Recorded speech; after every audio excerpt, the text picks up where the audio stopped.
Reflect on this day of August 28th and think about the history that we are constantly reminded of every year. And I was telling my students on last night that when we think about the possibilities on how far we have come, but yet one of the students told me last night, yes, we have come far, but we still have a long way to go. I remember when I was in the 3rd grade and we had to write a paper. And my mom asked me at that time, what paper do you want to write? And I told her, I said, because we hear of a man that is walking the streets and paving a way for people to have a better quality of life, and that people of all colors and creeds needs to get together and be on one accord. And I titled my paper then, Drum Major for Peace. And I remember just like it was yesterday in the 3rd grade.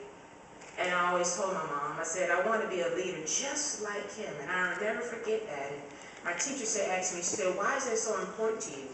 I said, because whenever you lead, you can always make a difference to strive for your dream. And I look back today, many years later on today, being that leader that I've aspired to be. And I thank God for people just like Dr. Martin Luther King. So today is the 50th anniversary of the March on Washington for Jobs and Freedom in Washington, D.C., attended by some 250,000 people. It was the largest demonstration ever seen in the nation's capital and one of the first to have extensive television coverage.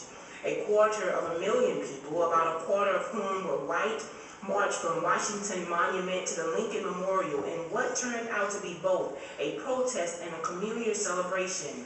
Though there were heavy police presence and march was noted for civility and peacefulness, the march was extensively covered by media with live international television coverage. King's speech remained one of the most famous speeches in American history. He started with prepared remarks saying he was there to cash a check for life, liberty, and the pursuit of happiness, while warning fellow protesters not to allow our creative protests to degenerate into physical violence again and again. We must rise to the majestic heights of meeting physical force with soul force. But then he departed from his script, shifting into I have a dream.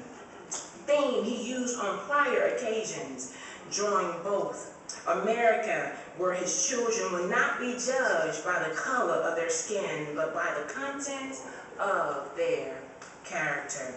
He followed this with an exhortation to let freedom ring across the nation. So on today, we all celebrate the 50th anniversary of the March on Washington. So don't let the march stop. Continue to march for those jobs. Continue to march for those freedoms and equality. And I want to thank the mayor of the city of Houston and those across the nation for ringing the bell today, for ringing the bell to let all know that we all too can have a dream. So congratulations to the Martin Luther King family and to those in Washington, D.C. for continuing to let people know the dream can and will live on. Thank you. Councilman Griggs.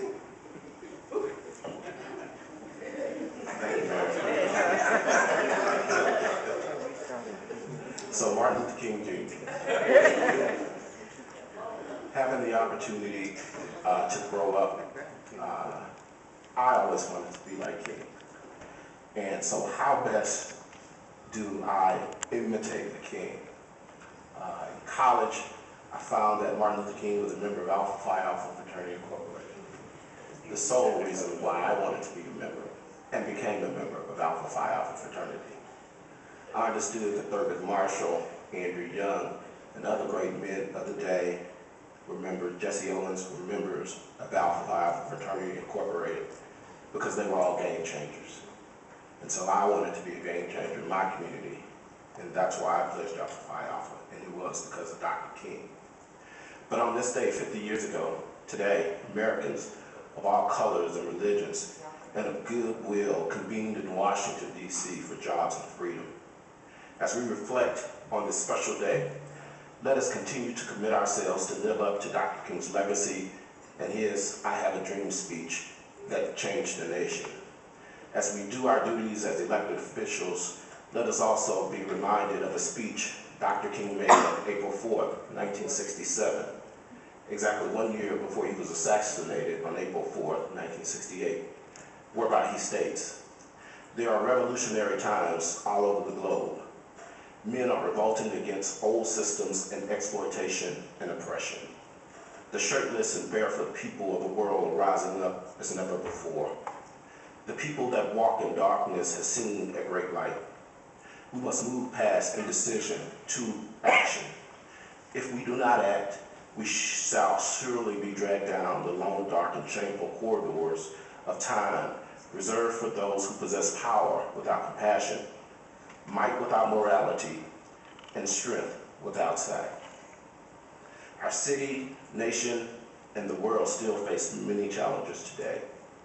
And so the words of Dr. King spoke on the steps of the Lincoln Memorial on August 28, 1963, and the words he spoke on April 4th, 1967, 1 year before his assassination, still remain true today.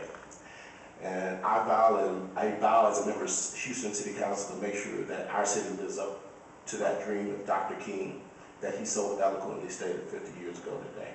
Thank you so much.